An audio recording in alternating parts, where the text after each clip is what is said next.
Bien. Eh, bu- Bien, buenas tardes a todos ustedes. Hoy día, continuando con la Semana Cultural por el segundo aniversario del Centro de Estudios Asiáticos, vamos a tener la presentación de María Esterló.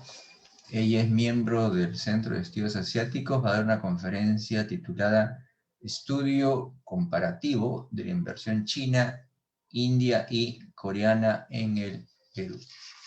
Ella ha hecho su el MBA, su Magíster en Administración de Negocios en la Universidad Normal de Beijing, becada por el gobierno chino, y también ha hecho 2 o 3 estadías en China y la última en la India en febrero de este año. Su especialidad es economía china, relaciones China-Perú, relaciones India-Perú y en general relaciones del Asia Oriental, específicamente con el Perú. Bien, María, entonces te dejamos para que hagas tu presentación. Recordemos a todos de que esta transmisión se está también llevando a cabo por la página de Facebook del Centro de Estudios Asiáticos. Hacerles recordar que esta conferencia terminará minutos antes de las 7, pues a las 7 tendremos una presentación de la Embajada de la... Adelante, María, tu presentación. ¿Puedes compartir tu presentación? No la vemos. Muchas gracias, sí. A ver, voy a compartir.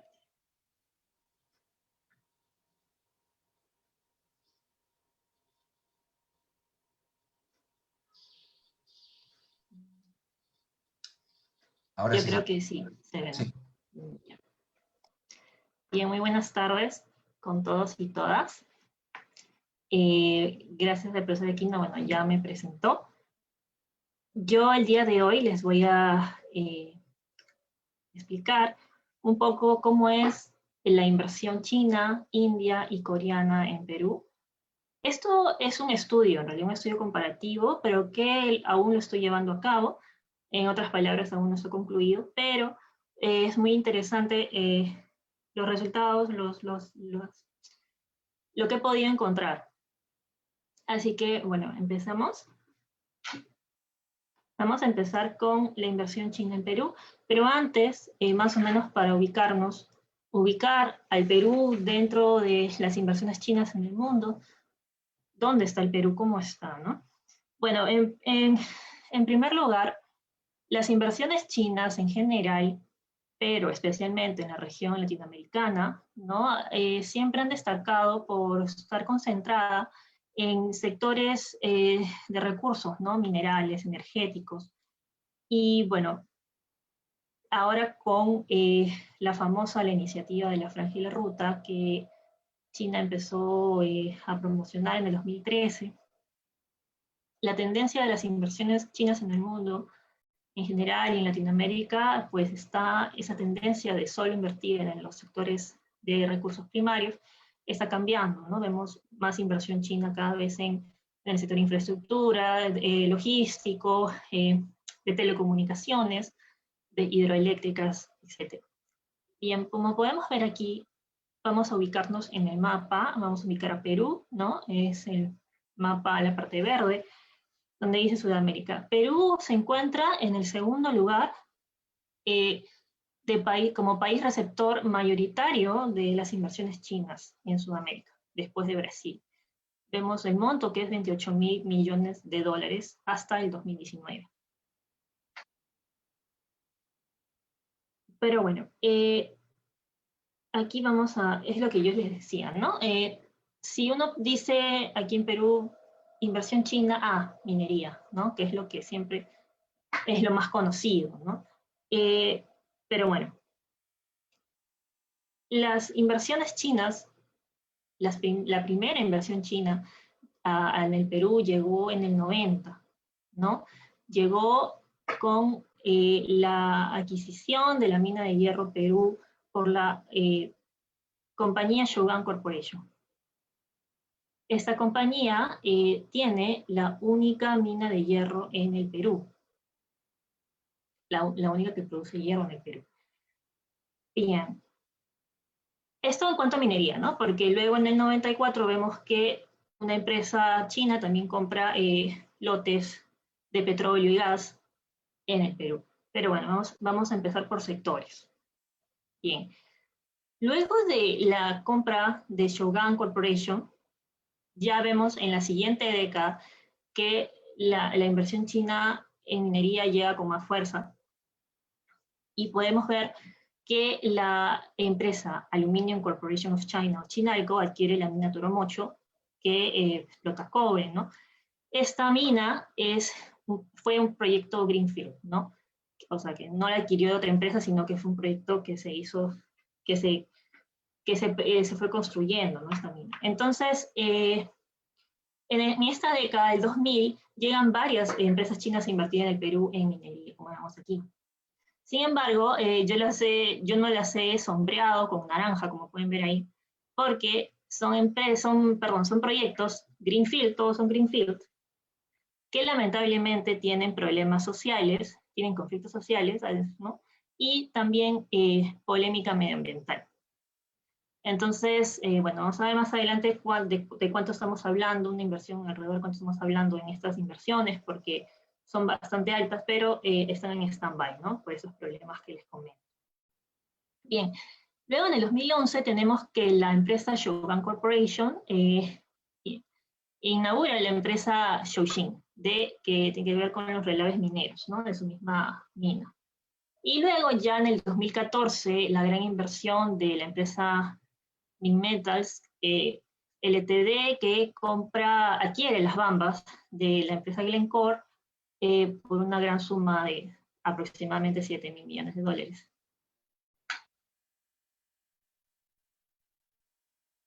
Y bueno, otra cosa que podemos observar aquí antes de pasar a la siguiente diapositiva es que todas estas empresas son empresas en su mayoría estatales, ¿no?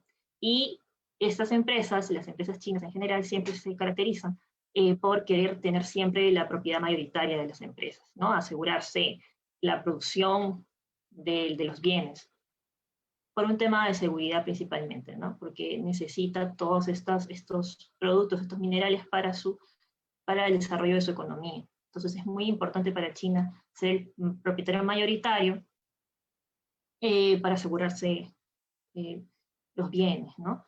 Y bueno, son empresas estatales. Tenemos ahora aquí, para ver más o menos la importancia de estas empresas chinas mineras en el Perú, que están en operación, por supuesto, las Bambas y Chinalco, que en el 2019, pues, produjeron casi el 25% del total del cobre, del total nacional del cobre, el 25% produjeron ellos.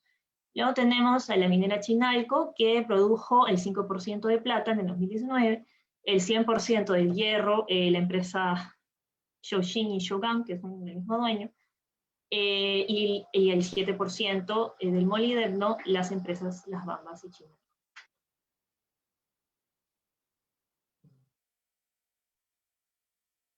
Bueno, aquí vemos las empresas chinas, las mineras chinas, que hacen inversión, ¿no? Que han hecho inversión en los últimos 4 años. Bueno, aquí podemos ver que aproximadamente de toda la inversión en minería, de todas las empresas mineras que están en Perú, de todo lo que esas empresas invirtieron en Perú, el 14% lo hicieron las empresas chinas en el 2019. Si sumamos los 3 primeros cuadros donde dice share, ¿no? Y 2019. Bueno, lo que les decía, ¿no? Aquí las empresas chinas que adquirieron minas, ¿no? Y que están estos proyectos en stand-by, como vemos aquí, está Don Javier, Galeno, Río Blanco. Perdón, un momentito. Ok. Bien, entonces, bueno, como ustedes pueden ver donde dice total invertido, o en inglés está total investment, ustedes pueden ver la cantidad de inversión que supondría que empiecen las operaciones, la construcción, mejor dicho, la construcción de la mina. Podemos ver, ¿no? Por ejemplo, Don Javier, 600 millones de dólares, El Galeno, 3.500 millones de dólares, Río Blanco, 2.500 millones, etc. Y estas minas tendrían pues en promedio una vida útil de 20 años cada una, ¿no? Bastante, porque tienen bastante reserva de mineral. Y la mayoría son polimetálicas, y tres de ellas en realidad, en su mayoría, producirían cobre, ¿no? Bien, bueno, acá vemos más o menos que quería relacionar, ¿no? El comercio exterior del Perú y cómo se relaciona eso con las empresas mineras chinas. Nosotros, como sabemos, somos un país eminentemente minero, no, bueno, bastante, sí, eminentemente minero, porque podemos ver esto en nuestras exportaciones. El año pasado, el 57% de todo lo exportado fueron productos minerales, como podemos ver en el cuadro de la izquierda. El 6%, casi 7% en petróleo y gas natural, el 4.2% en productos pesqueros y el 1.7% en productos agropecuarios. Bueno, entonces, como el sector minería es el que estamos hablando y también vemos que su importancia es bastante grande, el porcentaje exportado, vemos que las bambas, por ejemplo, el año pasado alcanzó a 10 países, o sea, sus productos mineros alcanzaron a 10 países. Las bambas no solamente exporta a sí misma, no solamente exporta a China, sino que exporta también a países como Corea del Sur, India incluso. Tenemos también, bueno, las bambas, dentro de las exportaciones peruanas, representó las exportaciones de las bambas, ¿no? Representaron el 7% del total exportado en minería en Perú, por Perú. Luego tenemos también que la mina de hierro, ¿no? Shogun, Hierro Perú, alcanzó a 3 países en el 2019 en exportarles, ¿no? Y bueno, tenemos aquí a la empresa china Copeinca también, que alcanzó a 14 países en sus exportaciones y que representó un 7% del total exportado por el Perú en total. Bueno, eso vamos a ver más adelante sobre la pesquería.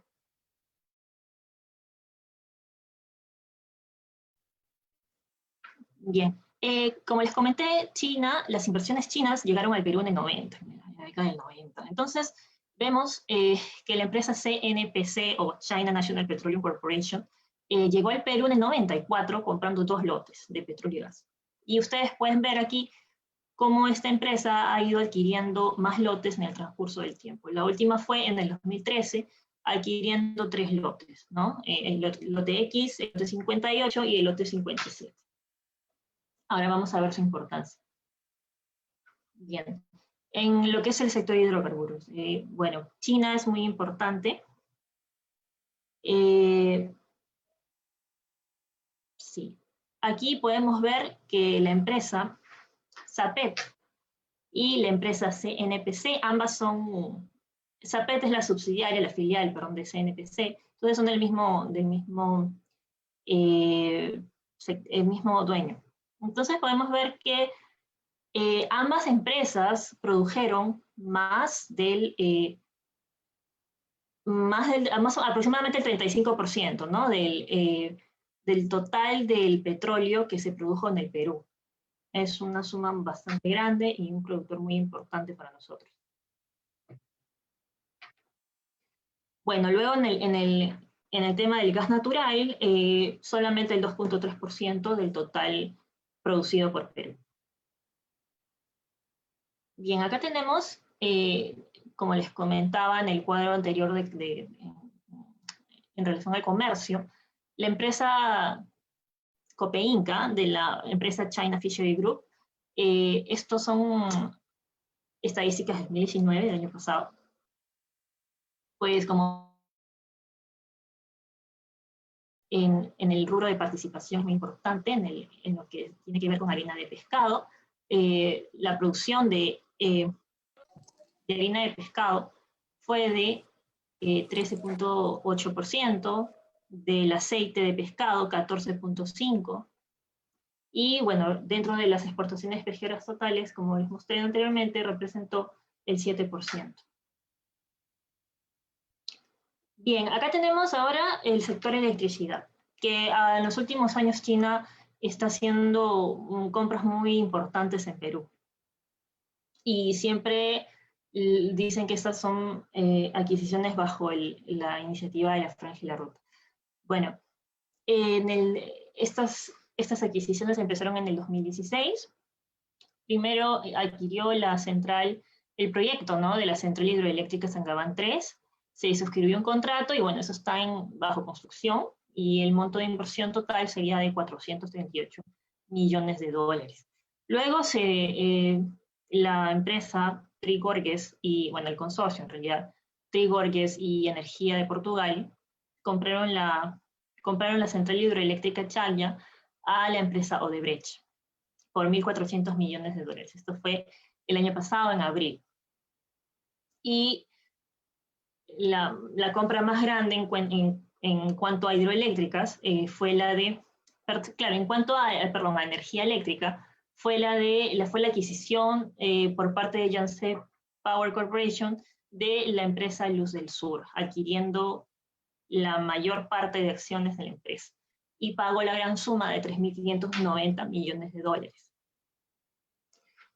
Y bueno, aquí para mostrarles más o menos la importancia de la producción en electricidad, ya que las empresas chinas han adquirido varias centrales hidroeléctricas. Bueno, aquí la que sería más importante sería la central hidroeléctrica Challa, que es manejado por la empresa Three Gorges,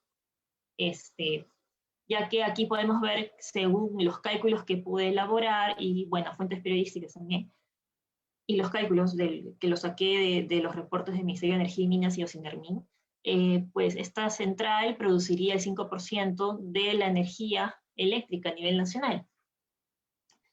Luego tenemos que al adquirir la empresa China Yangtze Power, la empresa Luz del Sur, pues adquirió automáticamente dos centrales hidroeléctricas, Santa Teresa 1 y Santa Teresa 2, y según cálculos que pude hacer, pues generaría 1% de la electricidad a nivel nacional. Y luego tenemos que, bueno, la hidroeléctrica Sangabán 3, que está en construcción, como les dije, a abril del 2020 la construcción ha sido del 18%, y esta concesión es por 30 años. Y bueno, aquí en la siguiente, como ustedes pueden ver, la central hidroeléctrica Belo Horizonte también quiso ser comprada por una empresa china. Esta central hidroeléctrica le pertenecía a la empresa Odebrecht, pero por temas de problemas que tiene Odebrecht aquí, ¿no? Con los activos que tiene en Perú, pues el Estado peruano decidió suspender este contrato, está en stand-by, no se sabe qué va a pasar, pero ya había suscrito, ¿no?, un contrato de compraventa con 3 empresas chinas, con un consorcio de empresas chinas. Bien, también pues China nos sorprende con sus inversiones que son ahora también en logística y transportes. La más sonada, que es la del puerto de Chancay, la construcción del puerto de Chancay por la empresa china COSCO Shipping Ports, que tiene el 60% de las acciones, y una empresa peruana. Y que invertiría unos 3.000 millones de dólares. A la fecha, tengo entendido que ya invirtió 400. Esto hasta más o menos junio de este año. Bien, y bueno, es un megaproyecto que convertiría el Perú en un hub en Sudamérica, ¿no?, en cuanto a comercio. Bien, luego tenemos otro proyecto, el China Railway 20, para el mejoramiento y conservación de una carretera en Huánuco, la Unión Huallanca, ¿no? Esto fue en el 2018. Y luego tenemos la hidrovía amazónica, que este es un proyecto, como se podría decir, también greenfield, o sea que no fue adquirido a través de otra empresa, ¿no? Fue comprado a otra empresa, mejor dicho, y por lo tanto tiene problemas sociales, medioambientales, ¿no? Le hice mi hidrovía porque quería unir 3 ríos en el Amazonas. Y, obviamente, unir esos 3 ríos para que pasen barcos de gran calado. Y eso traería, según muchos dicen, problemas medioambientales y de alimentos ya que afectaría el cauce del río y también en los alimentos. Por lo tanto, los alimentos que consumen las personas que viven a lo largo del río, ¿no? Y bueno, ahorita está en stand-by, lamentablemente. Luego tenemos comunicaciones. Bueno, estas empresas de Hong Kong, esta empresa de Hong Kong, perdón, adquirió varios proyectos para la instalación de banda ancha en varias regiones del Perú, como podemos ver ahí, Ica, Amazonas, La Libertad, Arequipa, San Martín, etc. Bien. Acá tenemos los instrumentos para la atracción de inversión china. Tenemos un tratado bilateral de inversión vigente desde 1995, un tratado de libre comercio que entró en vigencia en 2010 y que, bueno, incluye un capítulo de inversión también. Tenemos una asociación estratégica integral. Tenemos un memorándum de entendimiento bajo el marco de la Franja y la Ruta que se firmó en el 2019. Bueno, donde tenemos acceso, ¿no?, a fondos e instituciones financieras chinas para la construcción de proyectos especialmente de infraestructura. Luego somos parte del foro China-CELAC, que incluye fondos y créditos para la inversión. Sí, China ofreció a la CELAC un fondo para la inversión en varios sectores, no solo infraestructura, inclusive agricultura. Y bueno, ¿por qué China invierte en Perú? Tenemos una legislación atractiva para la inversión extranjera directa, permitimos la inversión en todos los sectores casi, tenemos abundantes recursos naturales, bueno, tenemos una larga tradición de amistad por inmigración y relación diplomática, y tenemos la más grande comunidad de chinos en Latinoamérica. Pero como podemos ver, las inversiones chinas en Perú se caracterizan por, uno, ser mayoritariamente empresas estatales, dos, en un principio, especialmente con minería, proyectos Greenfield, y ahora con la adquisición de centrales hidroeléctricas, sí, y sí, especialmente centrales hidroeléctricas serían en su mayoría proyectos Brownfield. Pero en el tema del puerto, por ejemplo, ese sí también sería un proyecto Greenfield, ¿no? Pero bueno, eso en conclusión. Luego tenemos, bueno, sí. Otra cosa que se caracteriza de la inversión china, y creo que, bueno, de todos los países en realidad, es que si vemos en general nosotros cuánto ha invertido China en Perú, ese monto que se da, esos 28.000 millones de dólares que se dan, son estimaciones, ¿no? Porque en verdad no se sabe en general cuánto es. Aunque bueno, según escuché, era 30.000 millones de dólares, según una fuente de la Embajada de China. Pero bueno, en realidad, ¿por qué pasa esto? Porque China invierte, como cualquier otro país, ¿no?, en paraísos fiscales, y luego de ese país pasa a invertir en Perú, etcétera, otros países. Entonces no se sabe en sí el origen, ¿no?, cuando se viene a registrar la inversión aquí. Bueno. Y como hemos visto, les gusta tener el control de la operación. Y bueno, eso tenemos muchos instrumentos para seguir atrayendo inversión china, sobre todo en otros sectores, no solamente el minero ni el de electricidad, sino que en muchos sectores. Tenemos un gran potencial con China para que invierta en otros sectores, especialmente si se quiere en agricultura, etcétera, en industria, ¿no? Etcétera. Bien, perdón. Bien, ahora vamos a ver de manera rápida la inversión india en Perú. A ver, yo los datos que les voy a mostrar a continuación son datos que yo he sacado del Banco de Reserva de la India. Del Banco de la Reserva de la India, también de fuentes periodísticas, Pero así como les expliqué de las inversiones chinas, que no se sabe cuál es la cantidad exacta y no hay un récord exacto, ¿no? Por lo mismo que se invierte en paraísos fiscales. Estos montos pueden variar, ¿no? Según cómo lo quieras calcular. Pero bueno, empezamos aquí, más o menos en Latinoamérica. La inversión india en Latinoamérica, según los datos del Banco de Reserva de la India, es poca, no se compara con China. Por lo mismo también que si podemos ver la relación con China está más desarrollada que con India, las relaciones económicas al menos.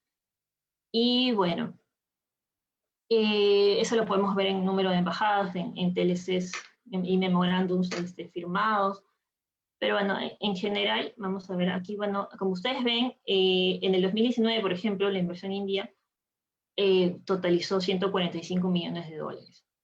En el 2018, que fue el pico más alto, fue 225 millones de dólares.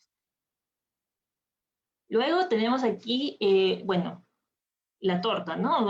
A dónde invirtió más fue a Brasil, luego Panamá, luego Colombia y Perú, bueno, solo 1%. Aquí. Perdón, aquí no les puse, no puse bien el título. No, sí, por actividad económica, perdón, acá no está, acá está bien. Bueno, como podemos ver, la inversión india mayormente va a la manufactura, a la agricultura, eso fue en el 2019, mayormente fue esos sectores, manufactura, agricultura y minería, y luego tenemos servicios financieros, inmobiliarios, empresariales y construcción, ¿no?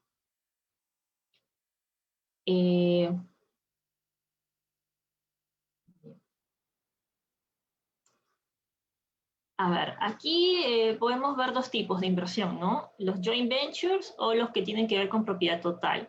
Y la mayoría de las inversiones indias en Perú son de propiedad total. En el 2019, esta pues representó el 65%, ¿no? Y bueno, y en el 2020, a mayo de 2020, tenemos que representó el 74%. Yo les muestro la data del 2011 o a veces 2012 para adelante, porque en verdad el Banco de Reserva de la India solo tiene esos datos, ese récord, ¿no? A partir del 2011. Bien. La inversión india en Perú. Y bueno, como ustedes ven, es bastante poca, ya que como vimos anteriormente en la torta, solamente representó 1%, por ejemplo, en el 2019. Y en el año pasado representó 2.2 millones de dólares, nada más.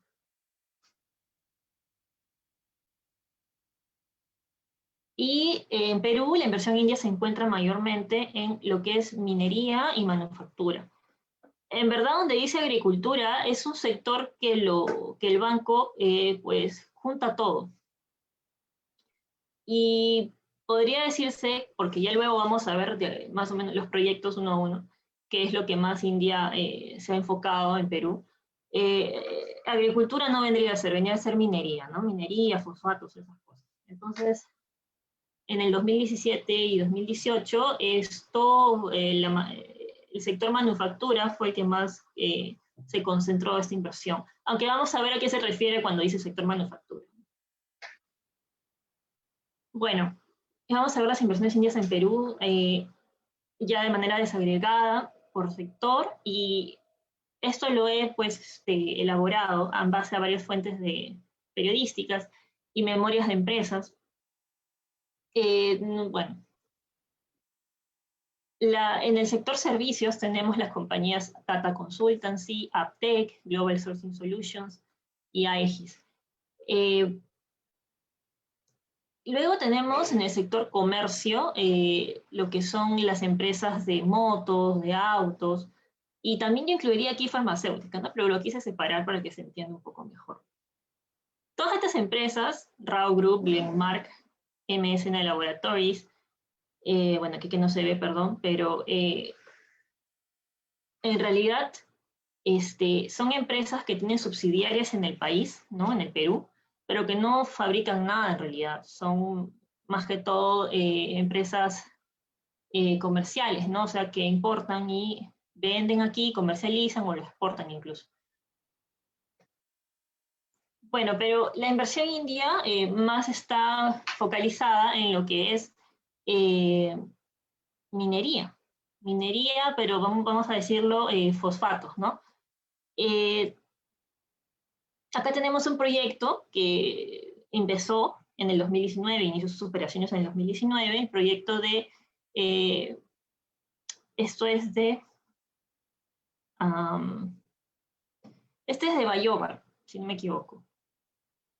Sí, esto, ya, a ver, esta empresa se llama Fosfatos del Pacífico, ¿no? Pero aquí la empresa Suari, que es una empresa de la India, tiene un número de acciones minoritario, pero aún así participa, ¿no? Participa del proyecto en Piura, en Sechura.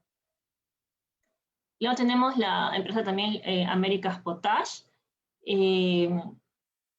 Esa también tiene varios accionistas, pero tengo entendido que el 40% lo tiene una empresa de la India. También tiene que ver con fosfatos. Luego tenemos, por ejemplo, en el 2016, la empresa india Redbus compró la mayoría de acciones de la empresa peruana Busportal.p. Esta es una empresa donde puedes encontrar pasajes para viajar dentro de la región, ¿no? Latinoamericana o también dentro del país. En bus, ¿no? En bus. Pasajes bastante cómodos. Bien. Un segundo. Sí, antes de pasar al siguiente, solo quería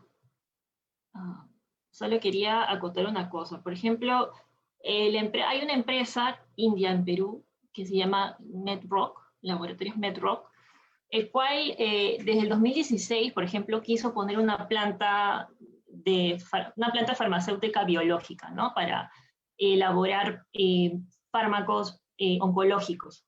Sin embargo, a pesar de que ya tiene el terreno, lo tiene desde el 2016, no ha construido hasta ahora la planta.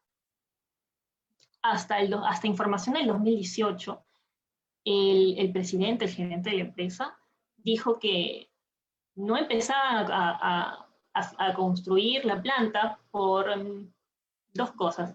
Motivos financieros, ¿no? Que parece que desde un principio tenían estos problemas financieros, pero ellos pensaban emitir acciones en la bolsa. Sin embargo, por problemas de estabilidad política en ese tiempo, en el 2018, decidieron mejor no hacerlo. Entonces, se ha quedado en stand-by desde ese año. Es lamentable porque nos hubiese favorecido mucho, ¿verdad? Ese tipo de inversión, que es también investigación. Luego tenemos, bueno, acá no las he mencionado, disculpen, pero en verdad quería, claro, perdón, acá está acá. Está acá. Bien, no, ya lo expliqué, perdón, ya lo expliqué. Bien, ahora sí pasamos por último a las inversiones coreanas en Perú. Y bueno, aquí les muestro unos cuadros de las inversiones coreanas en Latinoamérica, para más o menos estar en contexto, ¿no? Bueno, del 2000 al 2009, como podemos ver en la primera circunferencia, la inversión coreana se concentraba principalmente en Brasil con un 33%, en Panamá con un 24%, en México con un 18% y en Perú con un 15%. Bien, esto cambió del 2010 al 2018, aumentó en Brasil 40%, representó 40%, México representó un 26%, también aumentó, Panamá se redujo, Perú se redujo a un 11%. Y bueno, los sectores donde se encuentran estas inversiones son manufactura y minería, principalmente, y el sector retail. Bien, bueno, solo para, bueno, no olvidé mencionar, dentro de lo que es las inversiones indias en Perú, en verdad, nosotros sí tenemos un tratado bilateral de inversión, pero no tenemos un tratado de libre comercio, ¿no? Eh, Ese tratado de libre comercio entre Perú e India se encuentra en negociación aún. Y bueno, sería interesante, ¿no? Porque de repente aumentaría la inversión en nuestro país desde India, ¿no? Bien, tenemos luego los documentos en cuanto a la inversión coreana, ¿no? O sea, para atraer la inversión coreana tenemos un tratado de libre comercio que se suscribió en el 2011, en marzo, y que entró en vigencia en agosto del mismo año. Antes del TLC teníamos un tratado bilateral de inversiones que se suscribió en el 93 y que entró en vigor en el 94, y que luego de tener el TLC que entró en vigor, pues este dejó de tener efecto. Y bueno, el TLC, dentro de lo que es inversión, tenía el objetivo de atraer inversiones en tecnología e innovación. Esto según la página del gobierno de acuerdos comerciales. Y bueno, ahí les muestro, deja sin efecto el Tratado Bilateral de Inversiones cuando el TLC entra en vigor. Bien, acá vemos la evolución de las inversiones de Corea del Sur en Perú, cómo esta ha ido creciendo a lo largo del tiempo, especialmente en los últimos 6 años. Pasó de 91 millones de dólares del 94 al 98 a 1.552 mil millones de dólares. Bien, aquí, igual que con China, quise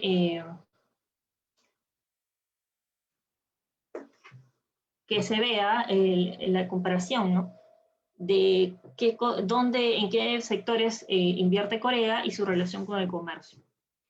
Nosotros el año pasado exportamos a Corea del Sur en su mayoría productos mineros, como vemos aquí. El 78% de todo lo exportado por Perú a Corea fue productos mineros. Dentro de ellos, en su mayoría, el cobre.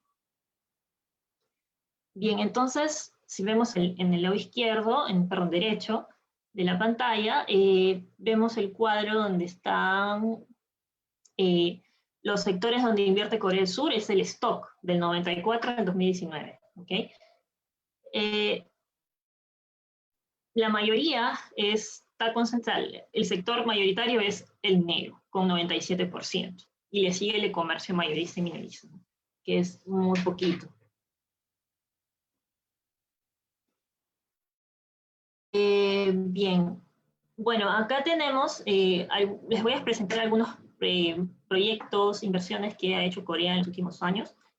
Tenemos que se encuentra, esta mina que se encuentra en ampliación, que es una mina de zinc, es Pachapaki, donde la empresa Korea Zinc se encuentra como accionista. Luego tenemos el proyecto de Mina Justa, donde la empresa Korea Resources tiene el 15% del accionado. Luego tenemos, muy importante aquí, la empresa Savia Perú. Esta empresa la conforma dentro de sus accionistas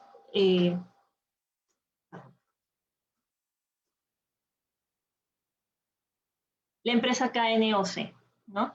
Un segundo.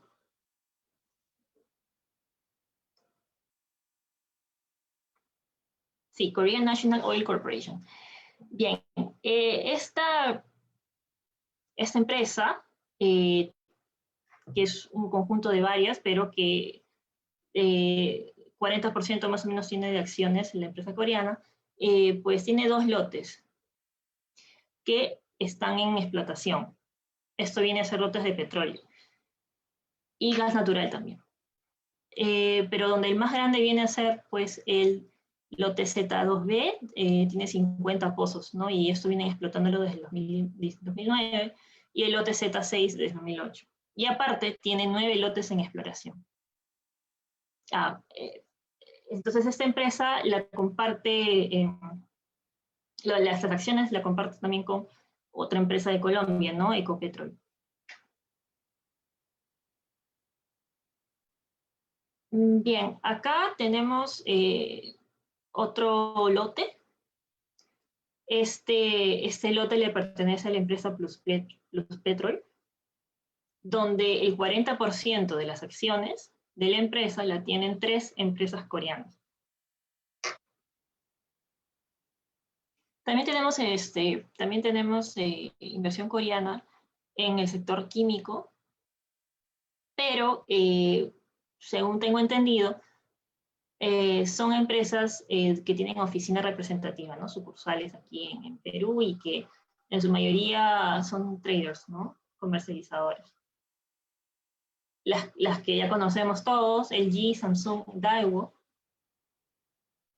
Y aquí, por ejemplo, también tenemos empresas coreanas en lo que son construcción e ingeniería. Tenemos varias. Aquí, bueno, sí. Aquí tenemos, por ejemplo, esta empresa interesante, la International Contractors Association of Korea. Tiene su sucursal, su sede de operaciones en América Latina, en Perú. Y pues abrió su filial en el 2012, ve lo que son proyectos de infraestructura, y esta empresa en realidad agrupa a muchas empresas del sector construcción, 740 empresas, grandes empresas coreanas, y esta empresa se le ha podido ver en las noticias, ¿no?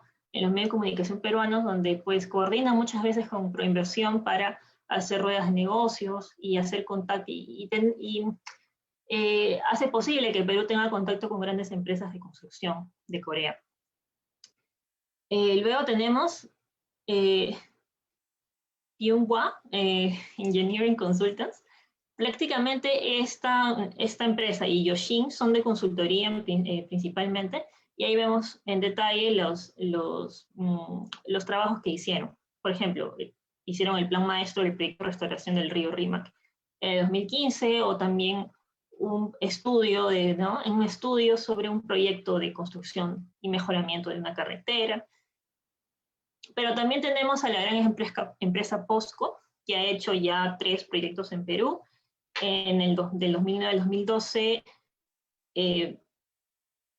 la planta de energía Calpa, luego tenemos la Chilca 1 del 2010, y Puerto Bravo en el 2014 al 2016, que se finalizó el proyecto. También tenemos, muy importante, que se le dio a una empresa coreana la buena pro para que construya el aeropuerto internacional de Chinchero, que como sabemos está en stand-by, ¿no? Por los problemas que ha tenido. Luego tenemos la empresa Frico Perú, sociedad anónima, que se encuentra en la zona económica especial de Paita, y esta empresa se encarga de, bueno, se dedica a empaquetar productos pesqueros congelados, ¿no? Bueno, tenemos en otros sectores, comercio también, tenemos a POSCO International, a Samsung, CIT, STX, etcétera, servicios de TIC, ¿no? A Samsung, que da servicios de ingeniería digital, y en las aerolíneas Korea Air. Bueno, eso creo que sería todo, y si tienen alguna pregunta, les agradecería. Muchas gracias. Gracias, María. Interesante la comparación entre estos 3 grandes países que invierten en el Perú. Bueno, el tiempo ya no hay mucho, tenemos que terminar antes de las 7, 5 para las 7, pero bueno, hay una pregunta que ha hecho Virginia Rojas, algo como que, ¿qué pasaría, no?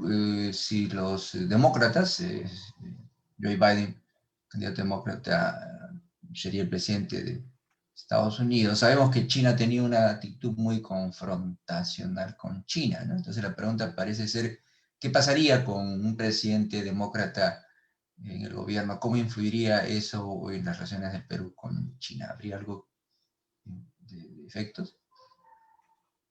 Ya. Gracias, Virginia. Bueno, en realidad como país nosotros debemos aspirar, creo yo, a tener una relación balanceada con las grandes potencias, ¿no? China y Estados Unidos. Y esperamos que el nuevo presidente de Estados Unidos, Joe Biden, pues no tenga la misma actitud bueno, muchos esperan que no sea así, más bien que sea un presidente moderado. Pero claro que como ya Donald Trump ha dejado las relaciones con China un poco complicadas, esperemos pues que Joe Biden no tenga tan mano dura, ¿no? En cuanto a las relaciones con China y que esto no nos obligue a escoger, ¿no? Entre los dos. Eso fue con pronto, ¿verdad? Sí, sí. ¿Cómo sería la Algo, relación, ¿no? Con China? ¿Cómo y nos afectaría? dijiste algo también del TLC con China. Se está negociando, se está modernizando el TLC con China, ¿verdad? Ah, perdón, sí, no escuché eso. Ah, ya. Sí, se está modernizando el TLC con China y se espera pues que tengamos más inversión en otros sectores, no solamente de recursos naturales. Bueno, y eso ya lo estamos viendo, ¿no? Cómo la tendencia está cambiando de la inversión china en Perú.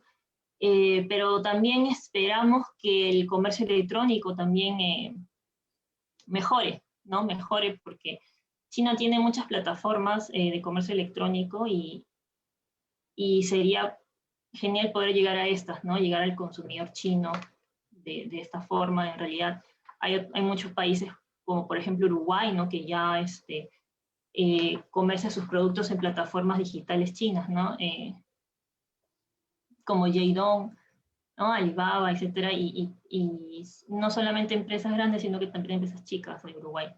Eh, también nosotros esperamos lo mismo, ¿no? Que el sector e-commerce crezca con la actualización del TLC. Empresa de comercio electrónico, ¿no? Ya, a ver, Exacto. una pregunta te hago de 2 minutos de respuesta. Tenemos un TLC con China, ¿no? También tenemos un TLC con India. ¿Qué hay de un TLC con... Perdón, tenemos un TLC con China y con Corea, perdón. ¿Qué hay del TLC con India? Ah, claro.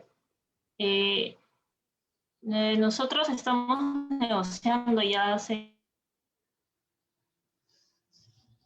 tiempo un TLC con India en un tiempo corto, ¿no? Especialmente porque India claro, por parte de India en realidad no abre mucho su mercado y por lado del Perú también hay algunas quejas, ¿no? En cuanto al que no quieren abrir el mercado para India en cuanto a los textiles, por ejemplo, o el azúcar, ¿no? Piensan que la competencia de India va a ser fuerte, entonces no quieren.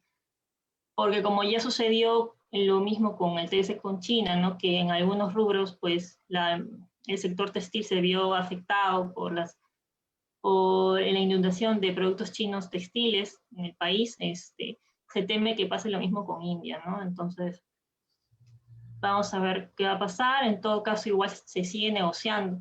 Esperamos que sí se llegue a un acuerdo porque igual sería beneficioso, pero se espera que se tomen las medidas eh, propias, ¿no? Para no afectar al país, a los sectores más sensibles, ¿no? De la economía. Sí, pues claro, y podría traer más inversiones de la India, porque sí, pues hay poca inversión india, ¿no? Comparada con la de China y la de Corea. Bien, gracias, pues ya tenemos que terminar porque vamos a empezar el siguiente evento. Gracias, María. Esto está grabado en la página de Facebook, lo pueden ver cuando ustedes deseen. Terminamos esto. Antes de despedirme, solo quiero anunciar a partir de las 7 de la noche en esta misma página de Facebook del Centro de Estudios Asiáticos vamos a tener una presentación sobre la India hecha por la embajada de este país. Va a haber demostraciones de yoga y de danzas, hasta de comida india. Entonces, por favor, estén atentos y síganos. Mañana tenemos un programa también muy interesante sobre Tailandia, el jueves sobre Corea, el viernes sobre Indonesia y el sábado en la mañana sobre China y en la tarde un conversatorio sobre becas Asia ofrecido por los miembros de nuestros centros, entre ellos María Osterlo, que hablará sobre la India, Beatriz Canchari, que hablará sobre Corea, Nadia Urriola, que hablará sobre becas en China, y Gabriela Mancía, que hablará sobre becas en Taiwán. Bien, eso es todo. Les agradezco mucho su participación y nos vemos entonces a las 7 de la noche. Hasta luego y cuídense mucho entonces. Gracias. Gracias. Nos vemos.